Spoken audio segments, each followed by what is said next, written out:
네, 오늘 이렇게 기회 주셔서 감사하고요.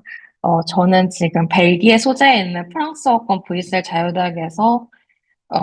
생명정보학자로 일하고 있는 송유라라고 합니다. 그래서 저는 오늘 이제 선천 면역과 NF-kappaB 경로에 의해서 전립선 줄기세포가 어떻게 세포 가소성을 갖고 재프로그래밍을 일으키고 이게 어떻게 종양 개시와 연결이 되는지에 대해서 좀 설명을 드리려고 합니다.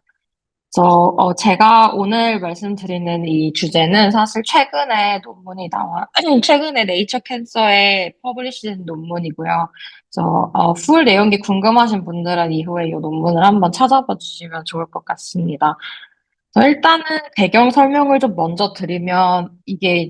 저는 이제 주로 전립선에 대해서 연구를 하고 있는데, 이제 마우스 전립선 같은 경우는 이제 이렇게 이제 생겼어요. 그래서 여기에 방광이 있고, 방광 아래부터 시작해서 위로 뻗어나가는 구조로 이제 전립선이 구성이 되어 있는데, 이제 모든 이 부위가 다르게 명칭이 되어 있지만, 실제로 내부의 세포 구성을 살펴보면 바깥에 K14, K5 진을 발현하는 베이잘 셀이 있고 내부는 케라틴 A이라는 진을 발현하는 루미날 셀로 채워져 있고 이 가운데는 비어 있습니다. 그래서 마우스 같은 경우는 이렇게 호라이존탈하게 잘랐을 때는 이렇게 모양이 보이 꽃 모양처럼 생겼고 이렇게 버티컬하게 잘랐을 때는 이런 나비 모양이 나온다고 생각을 하시면 되는데요. 근데 이게 하나 다른 점이라면 이제 다른 장기들은 마우스와 휴먼 간에 그래도 아나토믹하게 비슷한 부분이 꽤 많다고 알려져 있는데 이렇게 보시는 것과 같이 휴먼의 프로스테이트와 마우스의 프로스테이트는 우리 완전히 다르게 생겼고 이 해부학적으로도 정의가 모두 달라서 실제로 마우스에서 연구가 됐던 프로스테이트 관련 내용이 휴먼에서 발견이 되지 않는 경우가 꽤 많았습니다. 그리고 이제 제가 오늘 말씀드릴 주제 중에 하나가 이제 가소성에 대한 내용인데, 사실 이 가소성을 갖는 세포는 이제 정상적이고 건강한 이제 세포라고 했을 때, 이제 배아식이나 태어났을 때 이제 전립선 같은 경우는 이 베이살과 루미날 셀이 따로 이제 분리가 되어 있지 않습니다. 그래서 이제 쭉 이렇게 계속 서로 이제 분할을 할 수 있는 상태로 있다가 이제 G 기준으로 태어난 지 20일, 그러니까 이제 사춘기가 시작된다고 하면 유니포턴트 해지는데 이게 무슨 말이냐면 베이잘셀은 베이잘셀만 만들고 루미날셀은 루미날셀만 만든다는 게 됩니다. 근데 이제 저희 연구실에서 이제 실제로 이렇게 전립선이나 유선, 그러니까 이제 글랜듈라 에피텔리아라고 하는 세포들이 실제로 이제 다양한 외부 스트레스를 받았을 때 어떻게 재분화가 일어나냐에 대해서 연구를 많이 했었는데, 가장 처음에 했던 연구는 이제 바깥 베이잘셀을 따서 마우스의 펫패드에 집어 넣었을 때 무슨 일이 일어나냐라고 했을 때 실제로 베이잘만 넣은 경우에는 이 내부 루미날셀을 만든다는 걸 확인을 했어요. 이제 그 뒤에 같은 분이 2015년도에 만약에 그런 픽3CA라고 하는 유방암과 관련된 온코진을 발현시켰을 때 루미널셀을 발현을 시키면 어떻게 되는가를 이제 보셨는데 결론부터 말하면 여기선 루미나리 베이젤로 거꾸로 가는 형태가 일어났고요. 그 뒤에 후속 연구로는 배아 상태에서는 어떻게 되는지, 뭐 배아 상태에서는 당연히 이 퓨버티 전이니까 모두 다 발현을 할 것이고, 그 2020년도에는 이제 마마리 글랜드가 유선에서 루미널셀, 내부에 있는 루미널셀을 인위적으로 이제 죽였을 때 어떻게 되냐라고 하니까 이 베이젤셀, 바깥에 있는 베이젤셀이 또 루미널셀을 만들면서 이 내부 구조를 채운다고 알려져 있습니다. 근데 프로스테이트 같은 경우는 전립선이잖아요. 그래서 이 전립선이 어디 있냐면 사람도 마찬가지로 방광 아래에 위치하고 있습니다. 그래서 정상적이고 건강한 전립선 같은 경우에는 이렇게 하트 모양으로 생겼고 안에 아무것도 없지만 이제 전립선 암이 생기게 되면 이 안에 비어있는 공간에서 암이 자라서 안으로 들어가는 형태인데요. 얘를 이제 이렇게 잘라서 한번 확인을 해보면 이렇게 생겼습니다. 그래서 이게 바깥에 아까 말씀드렸던 베이잘 셀이 있고 안에 있는 루미날 셀이 있는데 이 루미날 셀에서 결국에는 암이 이렇게 생겨서 다양한 물질들을 내보내고 이 요도를 통해서 이동을 하게 된다고 알려져 있습니다. 실제로 왜 전립선암 연구가 중요하냐고 많이들 물어보시는 경우가 있는데 단순히 전립선암이 여기서 보시는 것처럼 유럽 저는 지금 유럽에 있으니까 유럽 기준으로 말씀을 드리면 유럽에서 사실 그 발생 비율이 가장 높은 암 중에 하나입니다. 뭐 실제로 7명 중에 한 명은 이 생애에서 전립선암을 진단받는다고 알려져 있는데, 정작 전립선암 같은 경우에는 관련해서 나타나는 이제 심톰들이 뭐, 소변을 자주 본다거나, 아니면 소변을 보기 힘들다거나, 피가 섞여 나온다거나, 아니면 발기부전이라거나 이래서 실제로 이게 사이콜로지컬한 요인에서 발생되는 질환인지 아니면은 전립선암 때문에 정말 생긴 질환인지를 판단하지 못하는 경우가 많아서 실제로 좀 이 디텍션이 어렵다고 합니다. 저희가 아까 앞에서는 NF 카파위를 말씀드렸지만 제가 뒤에서 이제 보여드릴 결과는 사실 P10이라는 온코진이 딜리션 된 형태인데 왜 P10이냐고 하면 실제로 이게 사람의 다양한 암종을 가지고 확인을 했을 때 브레스트 캔서, 글리오블라스토마, 런 캔서 등에 비해서 프로스테트 캔서 딜리션이 많이 일어난다는 걸 확인을 했고요. 실제로 P10이 어떻게 보면 암과 관련돼서 되게 중요한데 왜냐면 이게 픽3C의 픽3K, ATK 시그널링과 관련이 있습니다. 그래서 P10이 만약에 여기서 작용을 하지 않는다면 이 P3K, ATK 패스웨이가 액티베이션이 되는데 그렇게 되면 암이 발생하는 원인 중에 하나가 되고 실제로 이게 또 그뿐만 아니라 제가 여기다 그림을 따로 넣진 않았지만 P53 레귤레이터와도 이제 인터랙션을 하기 때문에 스테빌리티와 트랜스크립션에 영향을 미칠 수 있다라는 이미 사전 연구가 있었습니다. 그리고 또 그뿐만이 아니라 2012년에 진행됐던 연구에서는 실제로 P10이 이제 프로스테이트 베이잘에서 딜리션이 됐을 때 이제 갈수록 이제 암이 발생한다는 거는 당연한 얘기지만 이게 단순히 그냥 어느 특정한 피노타입에서 끝나는 게 아니라 점점 갈수록 어그레시브한 폼으로 바뀐다고 이제 이렇게 연구가 됐었고 실제로 이제 2013년, 2012년에 있었던 두 스터디에서는 P10이 딜리션 됐을 때 건강한 마우스 기준으로 이제 베이잘에서 루미나를 만들고 이 루미날 셀이 계속 만들어진다는 연구 결과까지는 있었어요. 하지만 이제 그 뒤에 이게 어떻게 암과 연관이 되어 있고 이게 중간 과정에 어떻게 조절을 하는지에 대해서 따로 연구가 되어 있지 않는 상황이었습니다. 그래서 저희 연구실에서 가장 처음에 시작했던 게 이제 이 P10 딜리션을 베이잘에서 타겟팅을 했을 때 무슨 일이 일어나느냐였는데 이제 이 모델을 저희는 사용을 했고요. 그래서 타목시펜으로 이 모델 액티베이션 시켜서 P10 딜리션을 만드는 구조인데 이제 이 인덕션을 시키고 나서는 첫 주에는 이제 베이잘만 많이 보였어요. 근데 이제 이게 팩스를 찍었을 때 기간이 이제 갈수록 이 베이잘보다는 루미날이 점점 늘어나는 형태를 볼 수 있었고 실제로 이제 한 6주간의 이제 인덕션을 마친 경우에는 여기서는 따로 K14, KAYFP가 다 같이 발현하는 경우가 없지만 P10 딜리션이 일어난 이후에는 보시는 것처럼 이제 이 마커진들이 모두 다 발현하는 걸 볼 수 있었습니다. 그리고 그뿐만 아니라 이 AP라고 하는 이제 프록시멀 프로스테이트 리전에서 저희가 이 P10을 딜리션 시켰을 때 갈수록 이제 루미날 셀이 늘어나는 형상을 볼 수 있었고 여기서도 마찬가지로 베이잘 셀의 그 수는 그러니까 YFP를 발현하는 베이잘 수는 그렇게 변하진 않았지만 루미날이 다이나믹하게 변하는 걸 볼 수 있었습니다. 그리고 이 P10 유전자 결실이 왜 중요하냐라고 하면 마우스 내에서도 이렇게 처음에 제가 컨트롤이나 이제 사주 이제 이른 시기 같은 경우는 암이 발병하지 않지만 이 다양한 이제 리전에서 보시다시피 다양한 프로스테이트 캔서 피노타입이 발현한다는 걸 확인을 할 수 있었는데요. 하지만 이제 이 P10 딜리션을 루미날에다 적용을 하면 어떻게 되느냐. 결론부터 말하면 이제 보시다시피 베이잘이 만들어지지 않고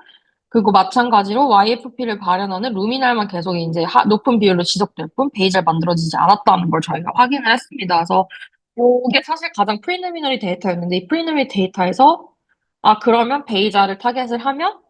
얘가 플라스티시티를 갖는구나까지는 이제 저희가 알게 됐어요. 그래서 그 뒤에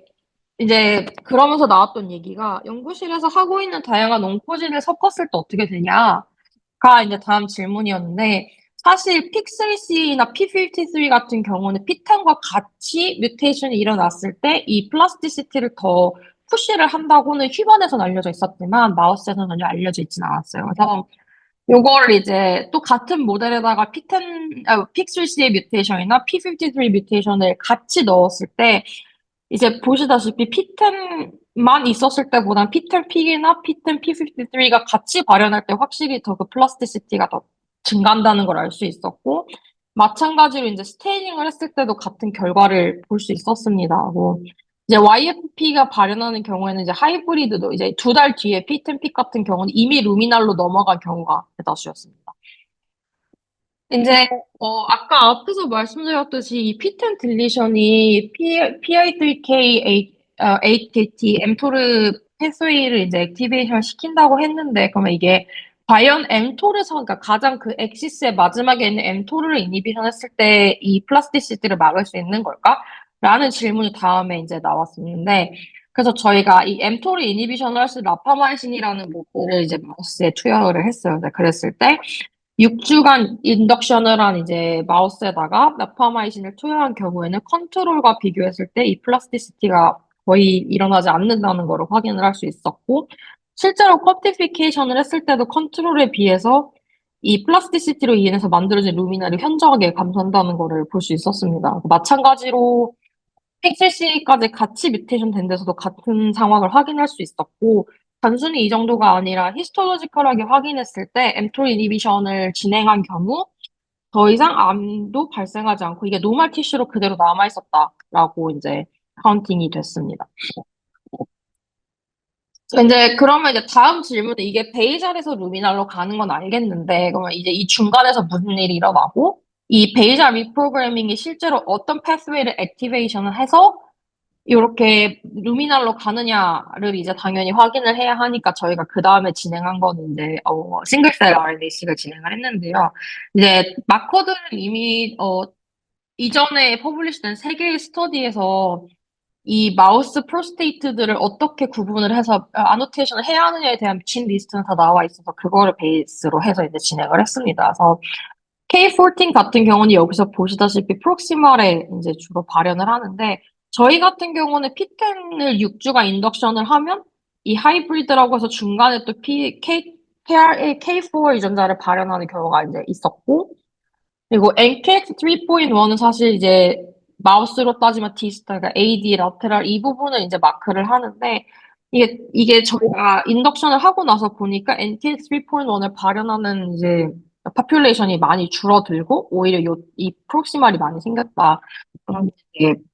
봤습니다. 그 외에는 케라틴 13이나 AQP3라고 하는 이제 유전자가 추가로 좀 관심을 갖게 될 수밖에 없었는데 이유는 하나 AQP3 같은 경우는 이제 컨트롤에서는 거의 발현이 없다가 P10 딜리션이 된 후에는 이제 하이브리 베이자에서 루미날로 넘어가는 곳에서 발현이 되고 케라틴 13도 마찬가지로 이제 발현이 됐는데 이 케라틴 13 같은 경우는 사실 이제 에어웨이라고 해서 이 기관지나 폐를 구성하는 세포에서 발견이 먼저 됐었어요. 그래서 케라틴 13이라는 진을 마커로 하고 있었고 하지만 이게 스트래티피케이션이 된 에피데리얼 셀이라는 거 말고는 알려진 게 없었다고 하더라고요. 근데 이제 2019년도에 이제 요 연구팀이 뭘 하나 하냐면 싱글셀을 이용을 해서 이 힐록셀이 휴먼 프로스테이트에도 존재를 한다라는 거를 이제 발견을 하게 됐어요. 그래서 구조가 이렇게 되어 있고 힐록도 실제 이렇게 쌓이는 구조고 베이저 셀과 같이 이제 위치해 있다라는 걸 이제 알게 됐는데 이거를 이제 저희도 마우스에 적용했을 때 보시다시피 P10이 딜리션 된 뒤에는 이 케라틴 13을 발현하는 세포들이 생긴다는 걸 이제 확인을 하게 된 거죠. 그러면 이제 다음 질문은 베이잘에서 루미날로 가는데 이 경로가 어떻게 되냐, 이 경로를 프레딕션 할 수 있냐. 그래서 저희가 이제 이 데이터에서 프롤리퍼레이팅 하는 셀만 빼고 이제 경로, 이 디퍼런시에이션 파스웨이를 프레딕션을 해봤는데 이제 처음에 시작은 요 P63를 발현을 더 많이 하는 베이자를 시작해서 힐록을 지나서 하이브리드를 지나 이 프록시말로 가는 이제 첫 번째 루트가 이렇게 이제 디텍션이 됐는데 실제로 이 여기서 나타난 마커들을 가지고 그러니까 여기 슈도 타임에서 시그니피컨트하다고 나타난 마커들을 가지고 이제 실제로 이제 스테이닝을 해봤을 때 마찬가지로 프록시말에서는 이렇게 보시다시피 YFP와 K4의 코익스프레션이 있었지만 이제 멀리 있는 아이들 같은 게 요 부분에 있는 친구들 같은 경우는 이제 익스프레션이 없었고 마찬가지로 아까 말씀한 케라틴 13, AQP3가 여기서도 이제 시그니피컨트하게 변한다고 했기 때문에 확인을 해봤을 때 마찬가지로 이제 같은 현상이 발생을 했습니다. 그래서 AP에서 훨씬 이 셀들이 더 하이한 비율로 나타났고 나머지는 그렇지 않았다. 그래서 이게 첫 번째 저희가 확인을 한 거고 그리고 두 번째는 이제 그 디스탈한 부분으로 가기는 가는데 그 significant한 파워는 확실히 앞에서 말씀드린 것보다 적었어요. 근데 실제로 이제 그 스테이닝을 하고 퀀티피케이션을 해보면 이 AP에 비해서는 BP 요 끝자락에 있는 데서 그 NKX3.1 셀이 하이하게 나타나고 얘네가 YFP를 같이 발현하기 때문에 베이자에서 유리한 셀이 맞다라고 이제 결론을 내리게 됐어요. 그래서 여기까지 이제 싱글셀을 기반으로 저희가 이제 하나 제시한 모델은 요건데 P10이 딜리션이 됐을 때는 이제 AP, DLP 같은 이제 프록시말 같은 경우는 베이잘에서 힐록을 거쳐서 하이브를 거쳐 프록시말로 가고 요게 이제 암이 된다라는 건데 이 부분에 있는 VP 같은 경우에는 바로 디스탈, 그러니까 NKX3.1을 발현하는 디스탈로 바로 이제 점핑을 한다라고 이제 요거를 제안을 했었어요. 근데 당연히 그러면 이제 다음 질문은 싱글셀을 가지고 각각 다른 이제 베이잘 루미널 하이브리드 셀의 시그니처를 정의를 할 수 있느냐. 결론부터 말하면 당연한 얘기고요.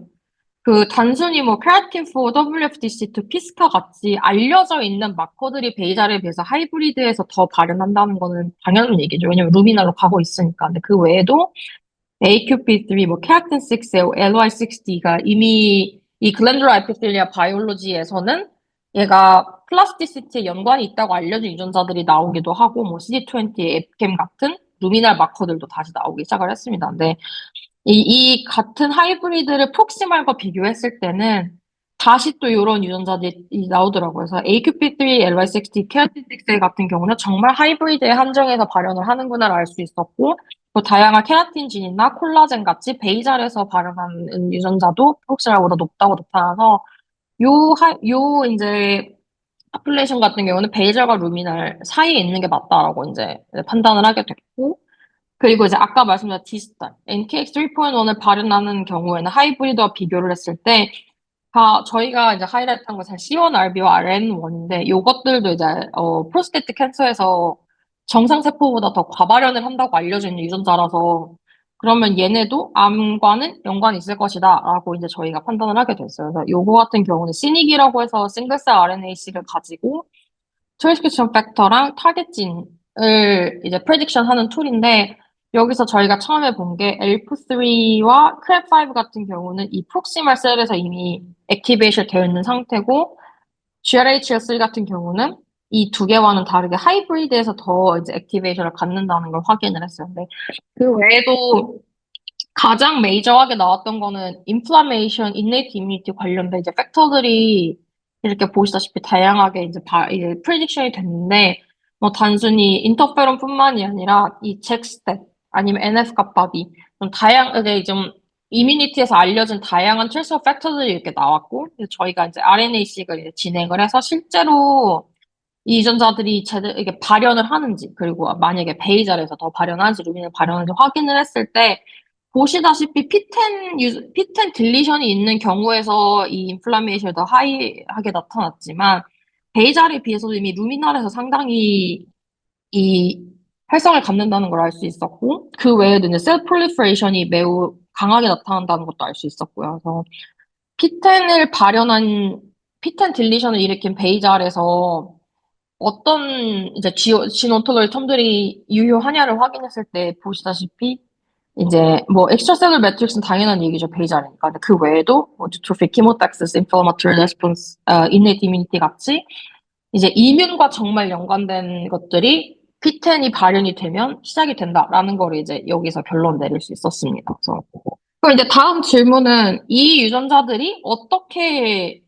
조절이 되고 실제로 이 친구들 여기서 이제 프레딕션 된 이 트랜스커 팩터들이 정말 관여를 하느냐를 이제 아탁식을 돌려서 확인을 했고 그래서 아탁식 같은 경우는 이제 저희가 이그샘플 픽을 이렇게 내놨는데 요 픽들 같은 경우는 이제 대부분 다 인네이트 이뮤니티가 이 P10 베이잘에서 더 열려있는 픽 같은 경우는 보시다시피 대부분의 이제 연관된 유전자들이 다 인네이트 이뮤니티, 인플라마토리 리스폰스와 관련이 돼 있었고 요런 픽에서 어떤 트랜스크립션 모티프가 바인딩을 하느냐를 확인했을 때,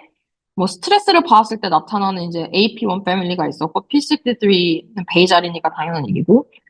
그 외에 이제 NF-kappaB가 추가로 있었고요. 그래서 이 앞에서 봤던 팩터들을 이제 실제로 확인하기 위해서 제 동료가 웨스턴 블라스 돌렸을 때 실제로 보시다시피 스탯 1 그리고 P65 그 NF-kappa비의 서브유닛 등이 이제 액티베이션 하다는 걸 확인을 할 수 있었습니다. 그리고 하나 더 이제 리비전하면서 진행했던 실험인데 LY6G가 이제 뉴트로필 인필트레이션을 확인할 수 있는 마커인데 P10 인덕션이 된 뒤에는 보시다시피 뉴트로필 인필트레이션이 일어나는 것도 확인을 할 수가 있었습니다. 그래서 이제 저희가 이 논문을 리비전 하면서 받았던 질문이 그러면 이게 실제로 innate immunity가 나타나는 게 너무 스페시픽하냐, 그러니까 리전 스페시픽하냐, 아니면 그냥 루미나리면 통으로 이 상황이 발생을 하는 거냐라는 질문이 있었어요. 그래서 이거를 확인을 하기 위해서 이제 P10 딜리션이 일어난 베이잘 셀을 이제 소팅을 했고요. 소팅을 해서 이제 각각 리전별로 돌렸을 때 어떻게 되냐를 봤더니 그 하이브리드나 프록시말과 관련이 있다고 저희가 아까 말씀드렸던 진에서 이런 상황이 벌어졌고요. 그러니까 디스탈 같은 경우는 이제 더 열려있지 않거나 뭐 열려있어 너무 적게 열려있어서 영향을 미치지 않지만 AP, DLP 같은 이제 프록시말 같은 경우는 이렇게 훨씬 많이 열려있는 걸 알 수 있었고 저희가 이걸 이제 모티프 디스커버를 다시 진행해서 AP1 외에도 KLF5나 H 패밀리가 액티베이션이 된다는 거 같습니다. 그래서 이제 인네이트 이뮤니티 외에도 이런 팩터들이 더 작용을 해서 이 리전 스페시픽하게 밀고 나갈 수 있는 거 수도 있겠다라고 이제 판단을 하게 됐고요. 그 뒤에는 이제 아까 앞에서 말씀드렸듯이 mTOR를 이니비션 하면 더 이상 이 플라스티시티가 일어나지 않는다라고 했는데 과연 그러면 앞에서 말했던 액티베이션 된 인네이트 이뮤니티는 mTOR 때문인 건지 아니면 그 윗선에서 발생을 한 건지 알아보기 위해서 P10 픽 모델을 이용을 했어요. 여기서는 좀 빠른 이제 타이밍을 보기 위해서. 근데 저희가 여기다 제가 넣진 않았지만 P10에서도 똑같이 이제 발생을 했고. 그래서 보시면은 P10 픽 같은 경우는 컨트롤에 비해서 인플라메이션, 리프로그래밍, 셀프레프레션이 모두 다 이제 과발현이 된 걸 알 수 있는데 여기다 이니비터인 라파마이신을 치면 도로 이제 컨트롤보다 낮아지거나 컨트롤과 비슷한 레벨로 돌아가거나 뭐 아직도 남아있다 하더라도 P10 픽에 비해서는 현저히 낮은 걸 볼 수 있었고 그 P10 픽 모델에서 또 확인을 했을 때 라파마이신을 처리한 경우엔 더 이상 뉴트로필 인필트레이션이 나타나지도 않을 뿐더러 그냥 아까 앞에서 봤던 거랑 똑같이 암도 발생하지 않는다라는 현상을 이제 확인을 할 수가 있었습니다. 그래서 여기까지만 보면 그러면 early time 포인트에서 이 프로스테이트 셀이 그 P10이 있을 때 프로스테이트 셀이 어떻게 플라스티시티를 갖고 어떻게 행동을 하느냐까지 이해를 했다면 그 다음에 이제 당연히 나와야 하는 질문은 그럼 얘가 암을 어떻게 만들고 암과 무슨 연관이 있느냐겠죠. 그래서 저희가 진행한 건 그 다음에는 이제 P10 딜리션을 진행을 하되 그 딜리션 텀을 이제 10개월 정도를 길게 잡아서 충분히 이제 종양이 발생할 수 있는 환경을 이제 조성을 했습니다. 그래서 앞에서는 6주간 인덕션을 했을 때는 사실 하이브리드도 있고 다양한 이제 포퓰레이션이 있었겠지만 한 10달 정도 인덕션을 하면 이제 이런 모양이 생기는데요. 앞에서 봤던 것과는 다르게 이제 이 루미나리고 하이브리드고 다 폭스말 마커를 익스프레션 하는 거는 물론 이 여기 위에 있는 루미날 셀들이 보시다시피 키모카인이나 인터페론이나 안티젠 같이 이제 정말 이뮤니티와 관련 있는 유전자들을 주로 발현을 하고 그 아까 말씀 NKX3.1 포지티브인 디스탈 루미날은 더 이상 발생하지 않거나 없어졌거나 그렇게 판단을 할 수 있었고요. 실제로 이제 스테이닝을 했을 때도 마찬가지로 이 10달간 P10을 딜리션한 경우에는 이제 AP와 DLP는 K40YFP, AQPYFP가 co-expression 하는 거 볼 수 있지만 이제 디스탈 리전인 BP 같은 경우는 더 이상 그런 현상이 발생하지 않는다는 걸 볼 수 있었습니다. 그래서 얘도 마찬가지로 이제 뭐 10달이 지나도 당연히 리저널 리프로그래밍은 이동 커뮤니티와 관련이 있다라고 이제 결론을 내릴 수가 있었는데 앞에서 봤더니 이뮤니티와 관련된 팩터들이 다시 이제 시닉 아날리시스를 진행했을 때 똑같이 비슷한 텐던시로 프레딕션이 됐다는 걸 볼 수가 있었고요. 그리고 그 앞전에 비해서 K13나 AQP3 익스프레션이 이제 클러스터 단위가 아니고 약간 모호해지는 경향도 이제 확인을 할 수가 있었습니다.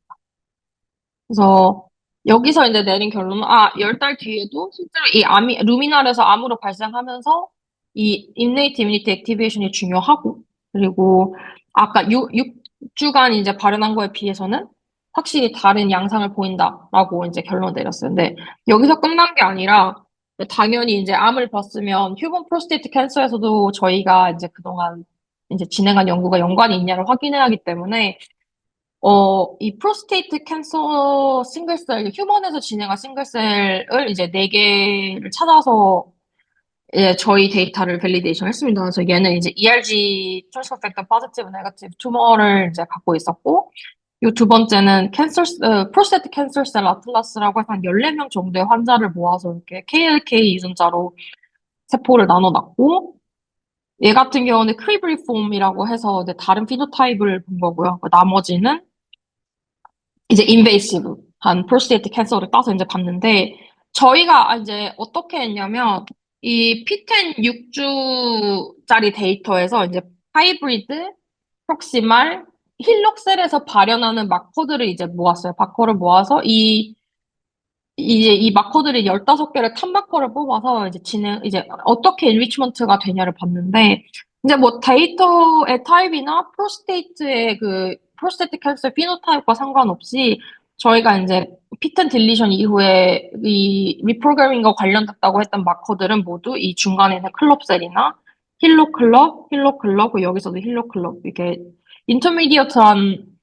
파퓰레이션에서 이제 인리치먼트가 일어났고, 실제로 이제 유전자 발현을 확인했을 때도 마찬가지로 이제 클럽이나 요 중간에서도 크게 발현하는 걸 확인할 수가 있었습니다. 그리고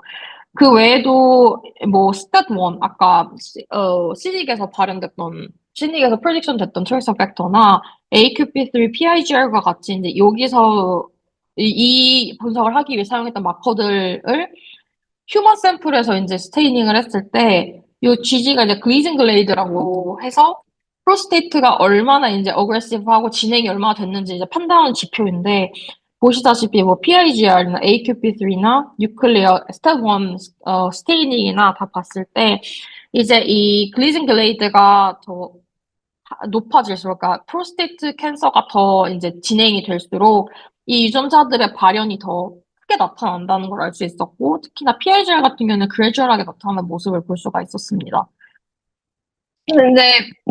저희가 이제 앞에서 이제 모든 결론 내렸을 때 그러면 인네이트 이뮤니티가 중요하고, 아탁식을 기반으로 했을 때는 NF-kappa비가 중요할 텐데, 그리고 CNI까지 고려하면 잭스텟이 중요할 텐데,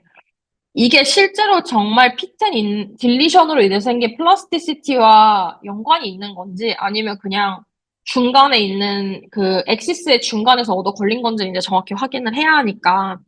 그 마지막으로 진행한 실험이 이제 NF-kappaB 이니비터와 잭 이니비터, 파마콜로지컬한 이니비터를 처리를 했을 때 이 피텐 딜리션으로 인해 생긴 플라스티시티가 감소를 하느냐를 이제 확인을 해봤을 때 그 결론부터 얘기하면은 그렇다고 할 수 있어. 왜냐면 컨트롤에 비해서 NF-kappaB 이니비터나 잭 이니비터를 쳤을 때 베이잘에서 만들어진 루미나르 비율이 거의 한 절반 정도로 감소하는 걸 확인할 수 있었고, 피텐하고 픽3C의 뮤테이션 모두 발현한 경우에도 마찬가지 성향을 보였습니다. 그래서 이 샘플들을 이제 여기는 제가 피텐만 보여드리는데, 피텐 같은 경우에도 이제 앞에서 발견했던 마커들 같은 경우가 YFP와 더 이상 코엑스프레션을 일으키지 않는다는 것을 확인을 할 수가 있었어요. 그래서 이제 피텐 딜리션으로 인한 셀 인페들리티 같은 경우는 NF-kappaB, 잭스텟과 연관이 있다라고 이제 결론을 내렸습니다. 그래서 마지막으로 확인하는 거는 IL1인데 앞에서 이제 인터페론, 인터루킨을 확인을 했으니까 당연히 그러면 얘네도 연관이 있냐를 확인해야 하는데, 짧게 보여드리면 뭐 K5P10은 K5P10픽이든 이 IL1 이니비터 아나킨라를 처리했을 때 또 이제 베이잘에서 만들어진 루미날이 절반 정도로 감소를 한다는 걸 확인을 했고, 그 마커 유전자 발현도 마찬가지로 보시다시피 더 이제 드라마틱하게 감소하는 걸 볼 수가 있었습니다. 그래서 이게 IL1로 연관이 있다라고 말씀을 드릴 수가 있고, 그리고 이제 마일로이드 셀 인필트레이션 같은 경우도 마찬가지로 이 파마콜로지컬 이니비터를 처리했을 때 더 이상 나타나지 않는다는 걸 확인을 할 수가 있었어요. 마찬가지 아나킨라 처리했을 때 똑같은 상황이고요. 근데 정말 마지막 그러면 이게 NF-kappaB가 액티베이션 된 게 과연 셀 어토노머스한 매너인가 아닌가를 확인을 해야 하니까 다음으로 진행한 게 트랜스파런트 organoid 컬처인데 이제 앞에서 보셨다시피 마우스 모델에서 CRER이 있었잖아요. 그래서 이제 타모xifen 처리해야만 이 K5 피텐이 액티베이션이 되는 거니까 이제 여기 마우스 드라이브드 organoid라 저희가 타모xifen 처리 미처를 표기를 했는데 타모xifen을 처리하고 나면 이제 K5만 있는 경우에는 이렇게 이제 루미날이 있고 베이잘이 있고 안에 빈 부분이 만들어지지만 K5 피텐이나 K5 피텐 픽을 3주간 이제 액티베이션을 하면 보시다시피 루미날이 이제 비정상적으로 자라서 이 안에 있어야 할 천공을 메우는 형태가 만들어진다는 걸 볼 수 있었고, 그리고 이제 K5YFB가 아무런 뮤테이션 없는 상태에서 이렇게 K8이 안에 있고 YFB 베이젤이 밖에 있는 형태였다면 K5 피텐, K5 피텐 픽 같은 경우는 보시다시피 이게 모두 다 섞여 있는 구조를 이제 띠고 있습니다. 네.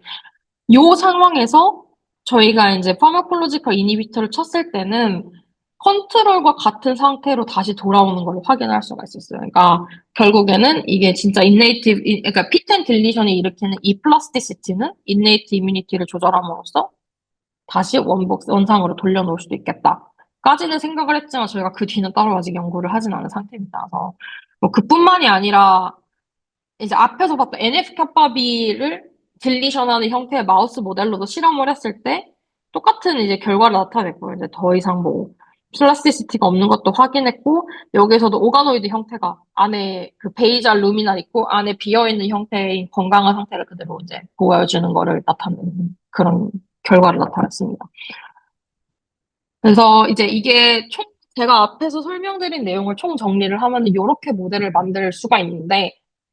이 마우스 기준으로 피텐 딜리션이 일어났을 때 이제 이 힐록 지나고 하이브리드 지나고 프록시말로 가는 경우는 이제 인네이트 이뮤니티나 설페이트 리프로그래밍이 같이 일어나고 그 외에도 이제 뉴트로필 인필트레이션을 통해 확인한 TMA 리모델링도 같이 일어나는데요. 그 뒤에 이제 핀 리전을 지난 아데노카시노마로 가지만 이제 다른 루트였던 NK3.1을 발현하는 베이잘로 가는 경우에는 당연히 이제 하이브리드 지나서 암으로 가겠지만 여기서 시간이 훨씬 더 오래 걸리고 이 진행도 훨씬 느리다는 걸 이제 확인을 할 수가 있었습니다. 예, 제 발표는 여기까지고 이제 저희 연구실에 저를 이제 8년째 데리고 계셔 주신 세드릭 교수님, 이 프로젝트를 같이 슈퍼바이징 해준 알렉산드라, 그 코퍼스틴 chen 여기 있는 모든 분들이 사실 많이 도와주셨기 때문에 이 연구가 진행이 될 수 있었던 것 같습니다. 전 발표 들어주셔서 감사합니다.